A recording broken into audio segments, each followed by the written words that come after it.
5 அதிசயங்களை உள்ளடக்கிய 1000 ஆண்டு ஆலயம் ஒன்று உள்ளது. கோயம்புத்தூரில் இருந்து மேற்கு திசையில் 6வது கிலோமீட்டர் தொலைவில் உள்ளது பேரூர் என்னும் பாடல் பெற்ற ஸ்தலம்.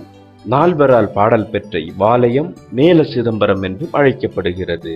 இங்கு நடராஜ பெருமான் ஆனந்த தாண்டவம் ஆடிய போது அவர் காலில் அணிந்திருந்த சிலம்பு தரித்து சிதம்பரத்தில் விழுந்ததாக செவிவழி செய்தியும் உண்டு.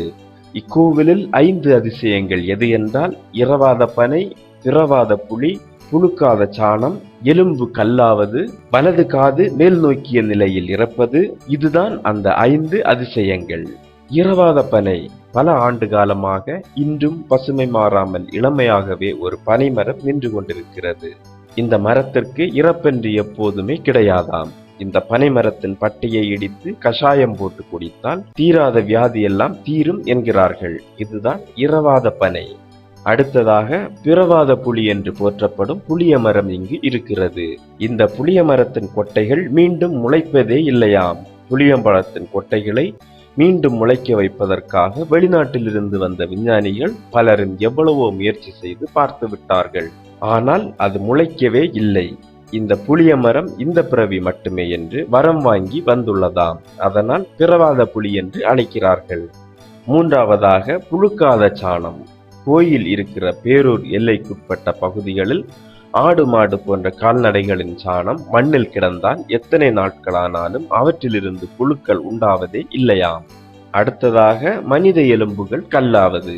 இங்குள்ளவர்களில் யாரேனும் இறந்துவிட்டால் அந்த உடலை எரித்த பிறகு மிச்சமாகும் எலும்புகளை இந்த ஆத்மா புண்ணியம் பெற வேண்டும் என்பதற்காக இங்குள்ள நொய்யல் ஆற்றில் விடுவார்களாம். அப்படி ஆற்றில் விடப்படுகிற எலும்புகள் சிறிது காலத்தில் கற்களாக உருமாறி கண்டெடுக்கப்படுகிறதாம்.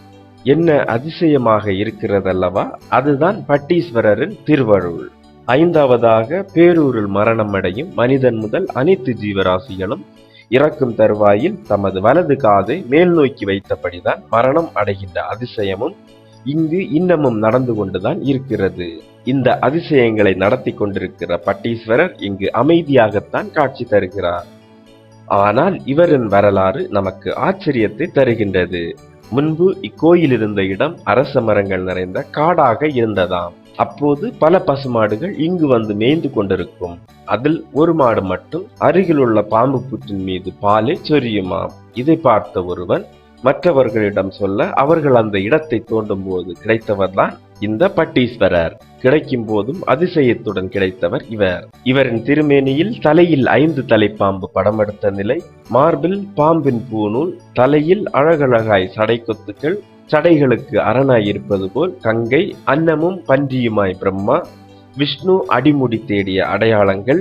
இவர்களோடு பட்டீஸ்வரர் தலையில் மாட்டின் கால் குழம்புகள் 3ம் கொம்பு முட்டிய தழும்பும் காணப்படுகின்றன. இதையெல்லாம் பார்த்த மக்கள் பரவசத்துடன் வழிபட ஆரம்பித்திருக்கிறார்கள். இவர் இருக்கும் பின்புறம் பன்னீர் மரங்கள் பன்னீர் பூக்களை சொரிந்து கொண்டிருக்கின்றன. ஒருமுறை மார்கழி மாதம் திருவாதிரை நட்சத்திரத்தன்று கோயிலுக்கு திடீரென்று வந்திருக்கிறான் மன்னன் திப்பு சுல்தான். இந்த கோயில் அதிசயங்களை எல்லாம் பார்க்க வந்தவனுக்கு மீண்டும் ஒரு அதிசயத்தை இங்குள்ளவர்கள் சொல்லி இருக்கிறார்கள். ஆம், இறைவன் குடியிருக்கும் சிவலிங்கம் அடிக்கடி அசையும் என்று. இதை நம்பாமல் சிவாலயத்தின் மீது கை வைத்து பார்த்திருக்கிறான் மன்னன் திப்பு சுல்தான். அப்போது அவன் உடலில் அதிர்வுகள் தோன்றியிருக்கின்றன. நெருப்பின் மீது கைகள் வைப்பது போல் உணர்ந்து துடித்திருக்கிறான். கண்கள் இருண்டு கீழே விழுந்தவன் சிறிது நேரத்திற்கு பின் சுய நினைவு அடைந்த பின் தன் செயலுக்கு வருந்தி கண்களில் கண்ணீர் மல்க கை தொழுது பட்டீஸ்வரரிடம் தன்னை மன்னிக்குமாறு வேண்டியிருக்கிறான். கோயிலுக்கு நிலங்களை மானியமாக தந்திருக்கிறான். இவனை போன்றே ஹதர் அலியும் நிலங்களை மானியங்களாக தந்திருப்பதாக கல்வெட்டுகளில் செய்திகள் காணப்படுகின்றன. இக்கோயிலின் ஸ்தல விருட்சம் அரச மரமாகும். மேலும் வீடியோக்களுக்கு சேனலை சப்ஸ்கிரைப் செய்யுங்கள்.